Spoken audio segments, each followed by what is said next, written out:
Salam keadilan. Assalamualaikum warahmatullahi wabarakatuh. Balik lagi di channel gue. Di channel gue ini gue akan membahas masalah-masalah yang ada di masyarakat, baik dari segi hukum maupun sosial, menurut pandangan gue dan perspektif hukum. Mari kita bahas.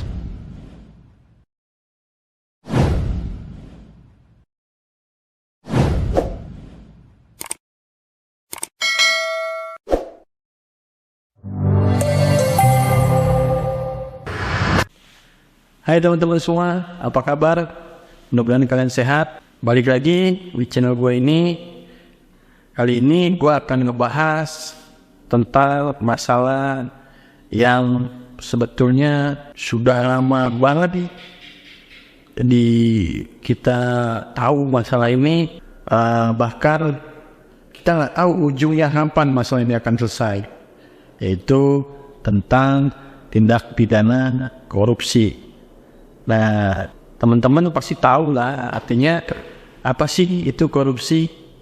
Bahkan korupsi bukan hanya ada di level tertinggi, bahkan sampai level terkecil itu sudah bisa dikatakan seandainya ada penyalahgunaan uang yang tidak sesuai dengan aturan atau kita ambil uang yang bukan hak kita, itu bisa dikatakan itu salah satu tindak pidana korupsi. Namun lebih luas lagi, tindak pidana korupsi saat ini adalah terkait dengan kerugian negara akibat korupsi. Nah, kita bahas satu-satu teman-teman. Kita lihat sekarang berita-berita yang ada di media, banyak pejabat-pejabat kita atau pejabat yang ada di Indonesia ini tersangkut masalah korupsi. Dan sampai kapan korupsi ini akan lepas dari negara kita? Nah, pertanyaannya pasti orang-orang ingin melihat negara kita bersih dari korupsi. Memang tidak mudah teman-teman untuk melihat negara kita nanti ke depan akan membebas dari korupsi, akan lepas dari korupsi. Kenapa? Karena ketika korupsi itu tidak ada atau bisa ditekan, otomatis negara kita akan semakin maju teman-teman. Dengan negara ini semakin maju, lapangan pekerjaan semakin banyak terbuka, penyerapan anggaran negara semakin banyak, dan akhirnya hidup kita di negara ini akan semakin makmur dan tidak ada terjadinya kejahatan. Karena apa teman-teman?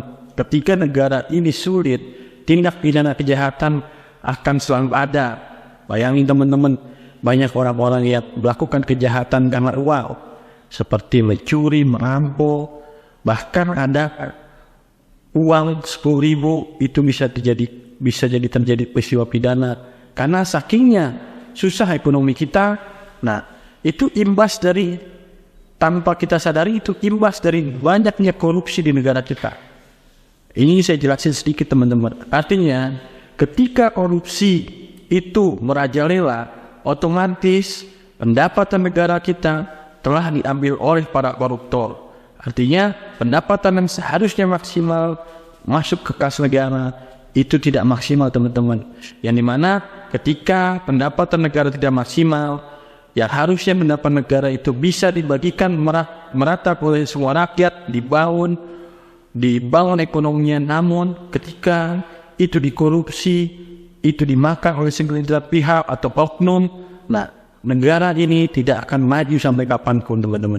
Makanya korupsi dibilang adalah extraordinary crime, kejahatan yang luar biasa yang berdampak masif. Cuma di negara kita ini kurang tegas teman-teman. Artinya apa? Sanksi dari tindak pidana korupsi sangat lemah.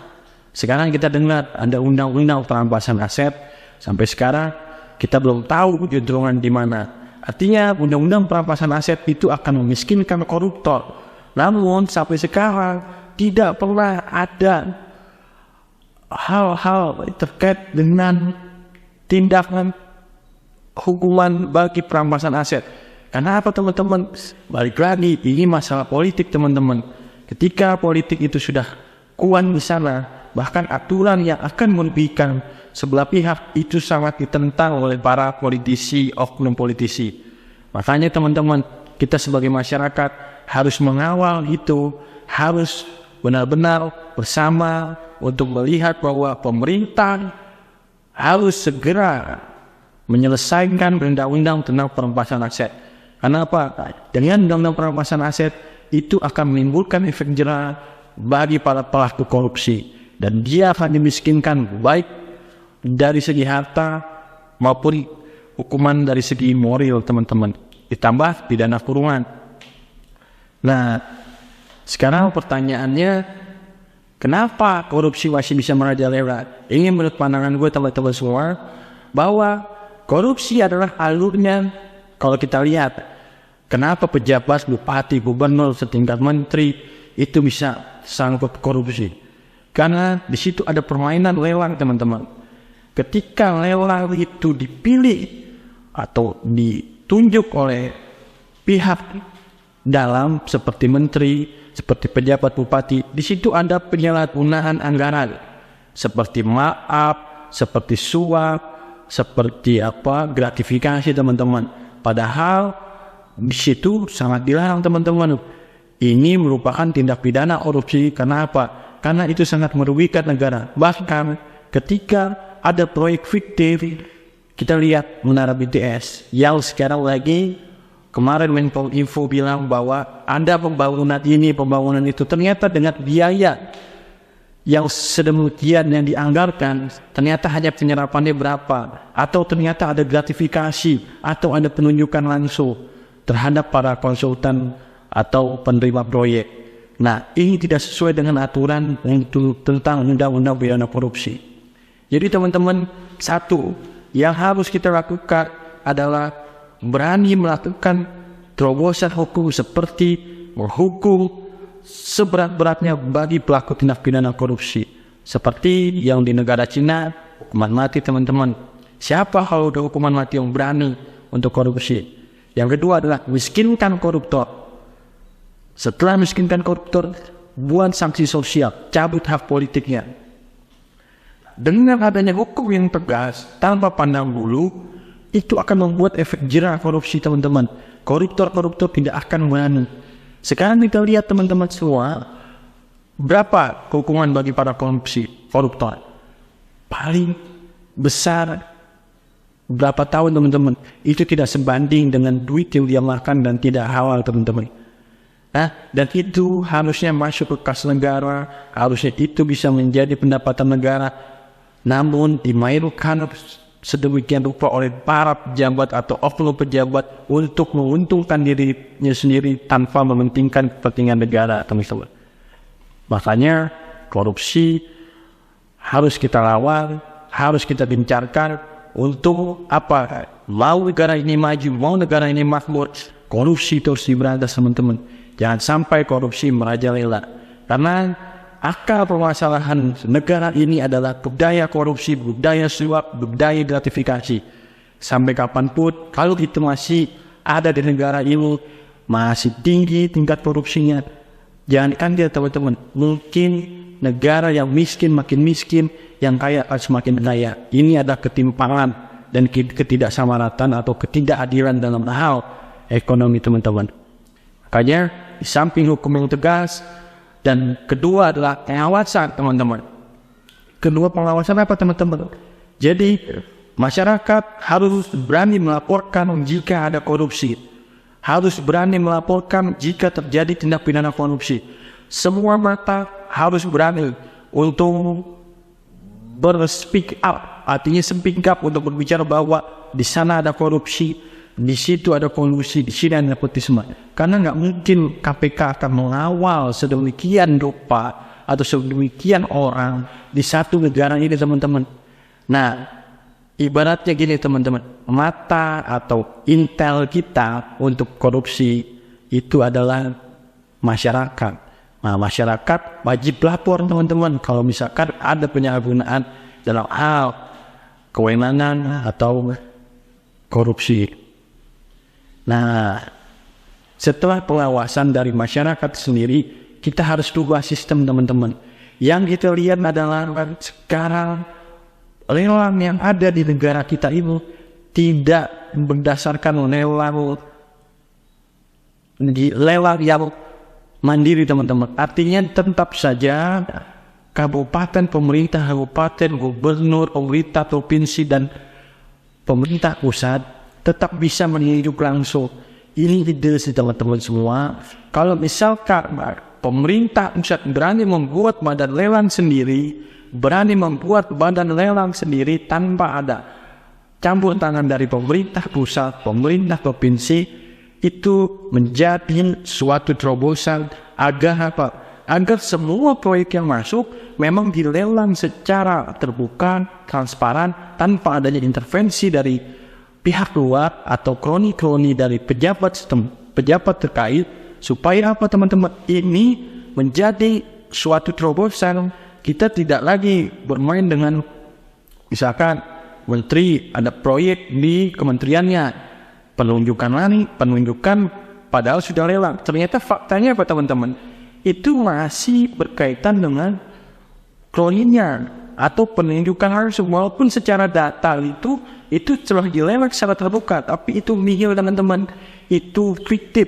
Fiktifnya artinya apa? Ketika lelang itu dilakukan di badan lelang instansi internal mereka, itu tetap ada permainan teman-teman, nggak mungkin tidak. Kalau eksternal yang melakukan lelang, otomatis tidak ada campur tangan dari instansi terkait yang mempunyai proyek. Nah, ini patut kita diskusikan teman-teman ke depan. Karena apa? Karena tidak mungkin celah korupsi itu selalu ada. Namun bagaimana kita meminimalisir korupsi dan membuat sistem yang baik agar supaya korupsi itu benar-benar terberantas teman-teman. Yang pertama adalah hukum yang tegas, kedua pengawasan dari masyarakat, yang ketiga adalah membenahi sistem. 3 unsur itu yang membuat kita kuat, membuat korupsi ini akan hilang sedikit demi sedikit, ataupun kita tekan angka korupsi itu. Karena apa teman-teman? Korupsi itu membuat negara ini tidak maju dan membuat negara ini makin tertinggal, sehingga kalau kita tertinggal dari negara-negara lain, penjajah secara tidak langsung akan datang teman-teman. Maksudnya penjajah artinya negara-negara lain akan expand di sini karena ekonomi kita masih banyak bergantung oleh hutang luar negeri. Kita punya hutang luar negeri. Karena apa? Karena ekonomi kita nggak mandiri. Kita tidak bisa berdikari di sini teman-teman. Seharusnya dengan alam yang banyak, sumber daya alam yang banyak, kekayaan negara, kita bisa manfaatkan dengan sebaik-baiknya. Mafia-mafia yang membekini ilegal tambang, mafia-mafia yang membekini kelapa sawit, emas, itu masih banyak teman-teman. Yang dimana ketika pertambangan kita dikuasai oleh negara lain, tambang-tambang ilegal ternyata masuk ke kas negara lain, tapi tidak masuk ke kas negara kita.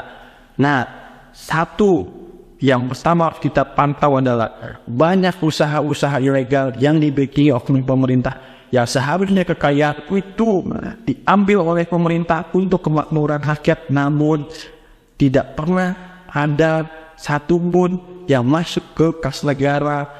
Karena apa? Karena tambang atau kelapa sawit atau apapun itu ilegal. Ya secara otomatis teman-teman, ketika pertambangan kita, ketika kekayaan negara kita tidak bisa dimaksimalkan oleh kita atau pemerintah dan dibagikan kembali oleh rakyat dan masuk ke kantong-kantong oknum, ke negara lain, artinya apa teman-teman? Yang seharusnya pajak kita atau pendapatan hasil negara kita semakin besar, ini sangat minim teman-teman.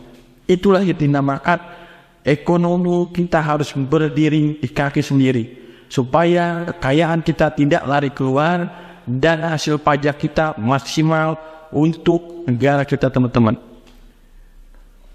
Nah, itu teman-teman semua. Artinya sekarang masyarakat harus mengawal, harus berani mengatakan, melaporkan ketika ada tindak pidana korupsi. Kalau teman-teman mau masih sayang dengan keturunan kita, anak cucu kita ke depan, kita harus berani memberantas korupsi. Karena kalau kita tidak maju negara itu akan meninggalkan presiden buruk dan akan membebani anak cucu kita kelak. Kalau negara ini semakin tertinggal, semakin buruk, dan negara ini akan semakin jatuh, bahkan ekonomi akan semakin menurun, sehingga akan berdampak pada anak cucu kita yang akan susah kehidupan yang depan, akan susah mencari pekerjaan, akan susah mendapatkan ekonomi yang baik.